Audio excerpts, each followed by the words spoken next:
Bwetumala okusaba Kabumba gambye tujja kutambulira wamu ffenna tugende Kyambogo okuwandiisa omuntu waffe ow'ekitiibwa Amuriat.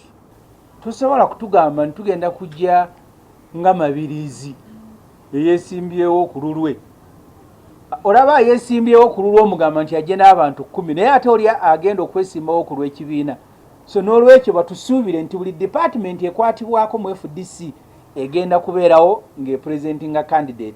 Si department nyingi ziri 2 era be bantu be tubatwalira. Tenti balina nene twalabira abantu bajjayo bulungi. Amateeka agagobererwa mu COVID gafulumizibwa Minisitule y'ebyobulamu. Buli muntu ajja mu kifo nga mukwata temperature gun nga mumukebera ng'ayingira ng'alina masiki ng'anaaba mu ngalo. Tetwagala Electoral Commission yeetumiikirize balabe nga guno omulimu gwe balimu gwabwe. Nze ndi omu ku bagenda sigenda kwekebeza. Ngenda kugenda ndaba Electoral Commission bw'enambulira nti amateeka ga COVID kati egakyusizza.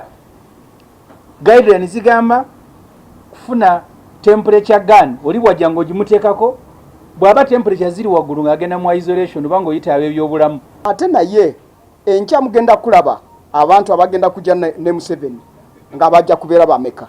Kubanga nawulidde nge bagamba nti no Museveni abagadi be aba SFC abanamba ye bagyongeza abagenda kumukulembera. So katubabulire enkya mujja kulaba Museveni ate ku Tuesday mujja tulaba candidate abantu abagenda okumwanjulayo bali 20 abamuwerekerako nga 12 zokka.